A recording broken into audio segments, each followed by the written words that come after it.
memuji namamu, biarlah Engkau berikan kami kesatuan hati untuk dapat melihat namamu Tuhan.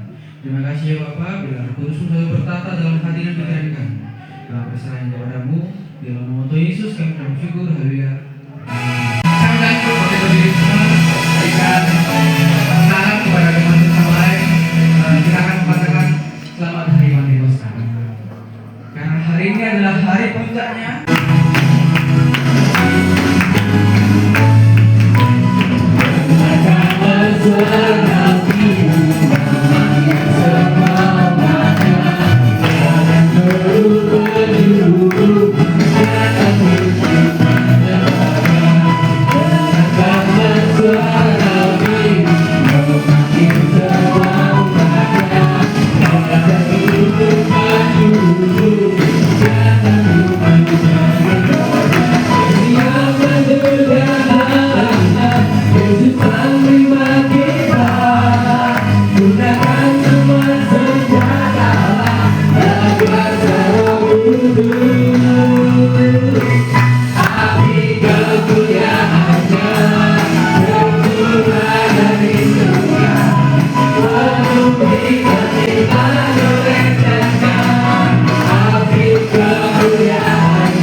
Rasakan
Jaga kami hamba-hambamu dalam hadirat-Mu, jaga kami jemaat-Mu dalam hadirat-Mu.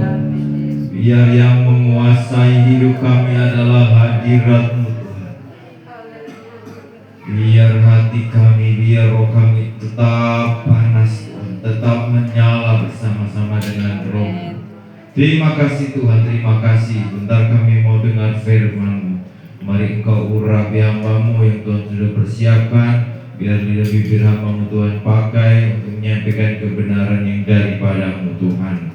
Kami mau dengar Tuhan Yesusku, supaya kami dibangun, supaya kami ditegur, supaya kami diajar apa yang benar. Di dalam nama Tuhan Yesus Kristus, haleluya, amin. Sosok pribadi yang sangat kita perlukan, ya, di mana Yesus, Allah Bapa dan Roh Kudus itu adalah pribadi yang sama, Bapak Ibu. Sebelum kita masuk dalam firman Tuhan, kita kenali dulu siapa itu Roh Kudus, gitu ya. Mungkin 10 hari sudah firman Tuhan yang Bapak Ibu yang setia untuk hadir dan yang pernah hadir dalam doa penantian kepenuhan Roh Kudus, gitu ya, itu sudah tahu tentang banyak firman Tuhan. Tapi saya ingin bahas lagi, lebih mendalam lagi terkait siapa itu Roh Kudus. Dan kalau Roh Kudus, Bapak Ibu, ini adalah sosok yang memang sampai hari ini pun menjadi kontroversinya. Itu ada di ayat ini, ya. Kita buka Yohanes 14 ayat yang ke-16. Yohanes 14 ayat yang ke-16.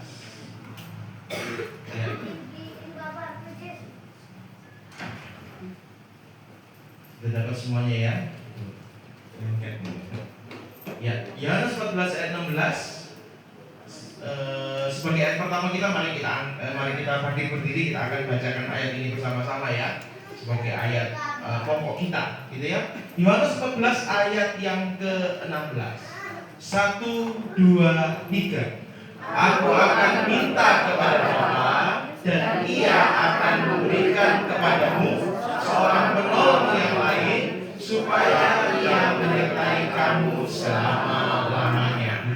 Ayat ini, Bapak Ibu, adalah ayat kontroversi, di mana ada yang bilang penolong yang lain itu artinya ada pribadi yang lain dalam bentuk fisik yang akan hadir ke dunia setelah Yesus naik ke surga, gitu ya. Mungkin saya tidak perlu membahas lebih lanjut, ya, sosok ini menurut mereka ini siapa. Tetapi kalau kita baca, Bapak Ibu, sebetulnya dalam firman Tuhan ini, kata-kata penolong yang lain ini, Bapak Ibu, ya, penolong yang lain itu adalah allos parakletos, gitu ya. Mungkin kita ngerti itu soal penolong. Penolong itu parakletos. Parakletos itu kalau dalam bahasa aslinya itu adalah sifatnya itu sepadan dengan kita. Ya, parakletos itu kalau saya baca di sini secara harfiah adalah berarti seseorang yang dipanggil untuk berdiri di samping. Orang yang dipanggil memang orang yang diutus untuk berdiri di samping kita, untuk menyertai kita, untuk berjalan bersama kita di sebuah perjalanan yang jauh, dalam hal ini kehidupan kita. Nah, allos sendiri merupakan artinya adalah lain, tapi dari jenis yang sama. Kalau kita lihat penolong yang lain, itu artinya allos parakletos. Artinya kalau parakletos sendiri adalah penolong, tetapi allos sendiri artinya adalah beda, tapi sejenis. Artinya, maka aku akan kirimkan penolong yang lain. Karena apa? Gitu ya. Kadang-kadang saya dulu berpikir begini, Bapak Ibu. Kalau Yesus itu adalah Tuhan, dan Dia ingin menyelamatkan banyak orang, semakin banyak orang, dan saya berpikir begini, kalau Yesus aja 3,5 tahun Dia berkarya dalam dunia ini, betul ya? Ini mungkin pikiran kosong, gitu ya, berandai-andai. Kalau Yesus aja hidup di dunia 3,5 tahun, dampaknya sudah seluar biasa itu. Amin Bapak Ibu ya. Dampaknya sudah luar biasa itu. Danio. Harinya, waktunya, tahunnya, tanggalnya dia harus genapi Bapak Ibu. Maka dia ada dalam sebuah batasan untuk berkarya. Nah, dan Yesus tahu bahwa waktunya telah tiba, bahwa aku harus kembali sesuai dengan firman Tuhan, sesuai dengan kitab para nabi, aku harus kembali. Dan oleh sebab itulah Yesus kirim kepada kita seorang penolong yang lain, ya. Dan sampaikan di sini bahwa Yohanes pasal 16, ya. Yohanes pasal 16 ayat yang ke-7, Bapak Ibu. Saya bacakan. Yohanes 16 ayat ke-7 dikatakan begini. Namun benar yang kukatakan ini kepadamu adalah lebih berguna bagi kamu jika aku pergi. Sebab jikalau aku tidak pergi, penghibur itu tidak akan datang kepadamu. Tetapi jikalau aku pergi, aku akan mengutus dia kepadamu. Kita sebagai orang-orang Kristen, sebagai pengikut Kristus, dia adalah pribadi yang paling mengerti kebutuhan kita. Yesus sebagai manusia punya keterbatasan, Bapak. Yesus sebagai manusia punya ruang lingkupnya sendiri. Tetapi kalau kita belajar, Roh Kudus itu memang hadir dalam hidup kita, dan sudah kita minta lagi, kita refresh gitu ya. Kita kembali lagi dalam firman Tuhan waktu kita sebelum memulai doa ini. Momen-momen ini adalah kita refresh, Bapak. Kita kembali, memang akhirnya mungkin di hati kita sudah kering, pikiran kita, ya sikap kita ada salah. Kemudian ya, kalau kita ini marah, kalau kita ini dilingkupi dengan kesedihan, kemarahan atau hal-hal yang mengganggu kita, kadang kita berlaku serampangan, kita berlaku tidak bijak. Orang pintar sekarang penting, tetapi lebih penting kita orang bijak, dan bijaksana itu, kebijaksanaan itu hanya muncul saat kita ini ada dalam situasi yang tenang, antem, kalem, gitu loh. Kalau kita sudah berusaha terus dengan permasalahan, kita akan lupa berdoa seperti dalam firman Tuhan ya. Saat kamu bingung dengan permasalahan, sehingga kamu tidak ditolong, karena apa? Kamu lupa untuk berdoa atau doamu salah. Semua doa ada jawabannya, tapi kalau amin. Saat kita itu damai, berkat itu ada. Saat kita ini bisa berpikir dengan tenang, dengan nyaman, kita itu percaya kok berkat itu masih ada. Kenapa berkat itu ada? Saat kita punya pikiran yang tenang, kita bisa berpikir, kita bisa berdoa, kita bisa berharap, Tuhan, aku mau mulai usaha ini Tuhan. Aku mau lakukan ini Tuhan. Aku mau kerjakan ini Tuhan. Tuhan sertai ya. Tuhan barengi ya. Saat kita mau bergerak, terus Tuhan sertai, masa toh berkat tidak ada, Bapak Ibu? Amin, Bapak Ibu. Tapi kalau orang-orang yang tidak ada dalam damai sejahtera, mau ngapa-ngapain aja sudah ketakutan. Mau 8, Roma pasal 8, masih ada satu lagi ya. Roma pasal 8 ayat 26, Bapak Ibu. Roma 8 ayat 26. Ya. Demikianlah juga Roh membantu kita dalam kelemahan kita, sebab kita tidak tahu bagaimana sebenarnya harus berdoa, gitu ya. Tetapi Roh sendiri berdoa untuk kita kepada Allah dengan keluhan-keluhan yang tidak terucapkan. Roh Kudus sebagai media untuk membantu kita menyampaikan apa yang sebetulnya kita mau, apa yang sebetulnya kita butuhkan. Saat kita punya Roh Kudus demikian, saat kita lemah, Bapak Ibu, seringkali kalau kita berdoa, ya saya juga ini ya, kalau dalam kelemahan, dalam ya, kadang itu kita berdoa itu cuma mari kita berdoa.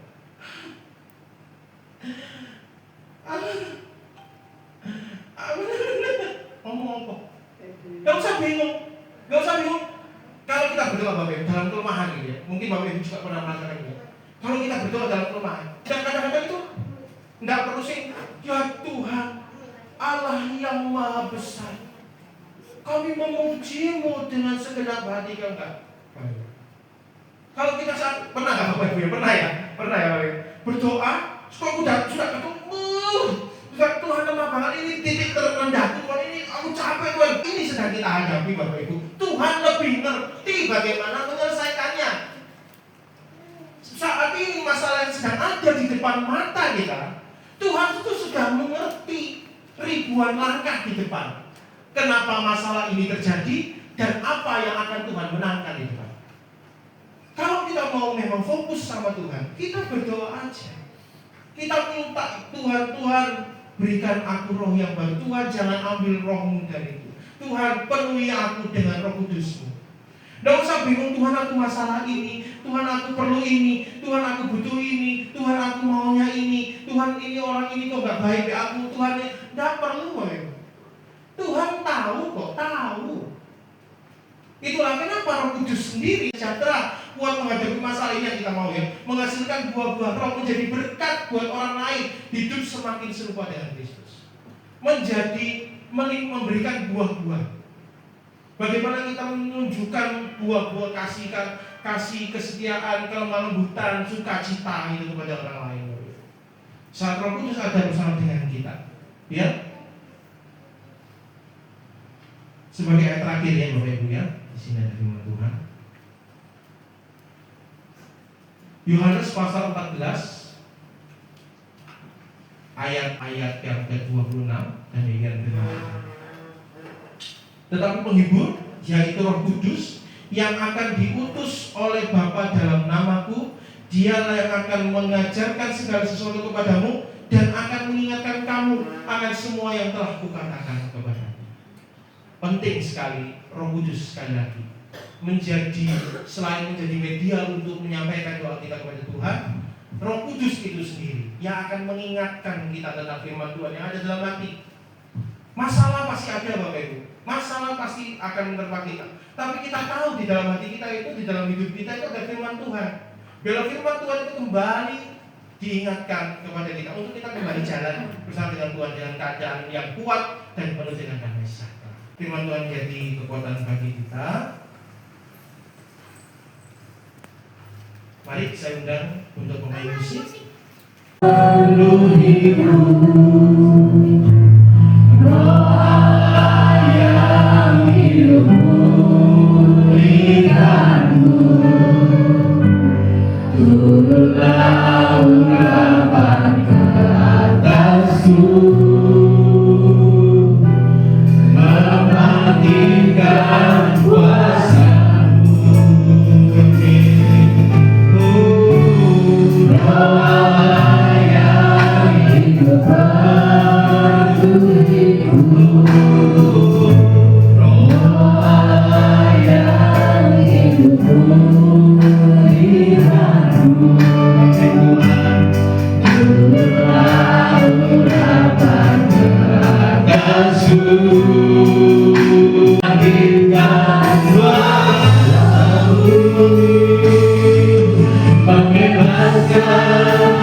hanya Engkau Allah pribadi yang kami butuhkan.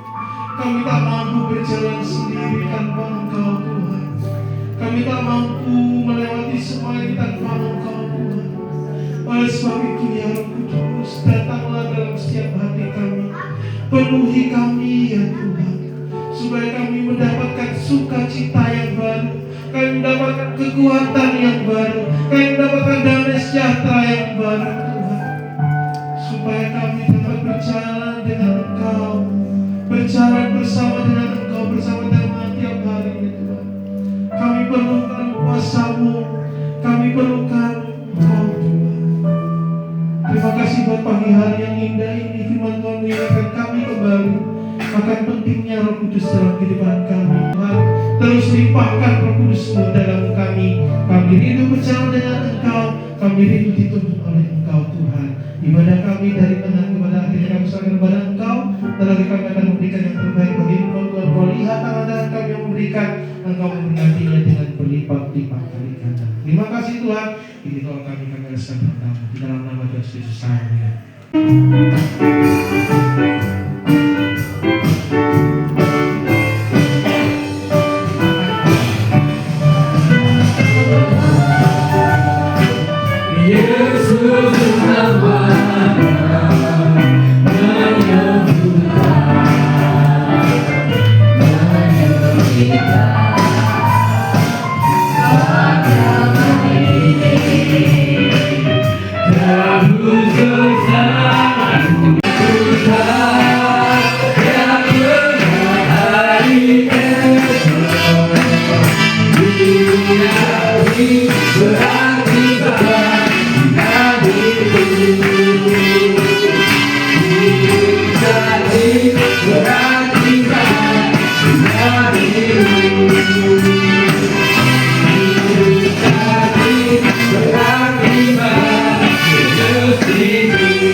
Tuhan, janji yang manis, janji yang benar-benar kami pegang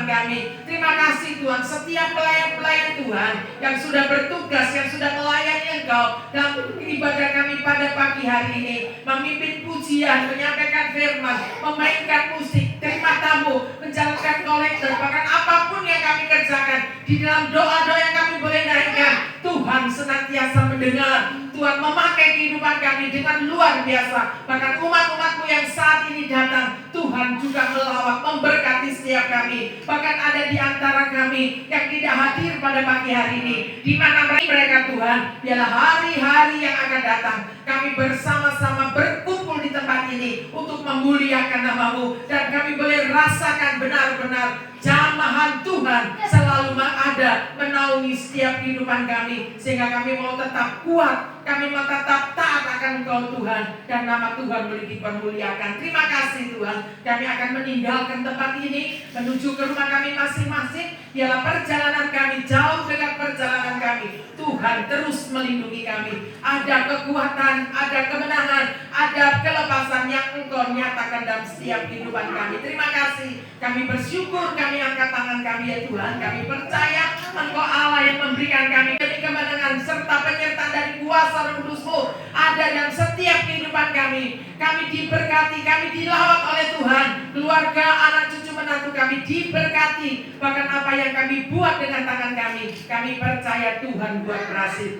Mulai hari ini sampai Maranatha Tuhan datang, kami tetap percaya hidup kami ada di dalam tangan Tuhan. Dalam nama Tuhan Yesus Kristus. Haleluya.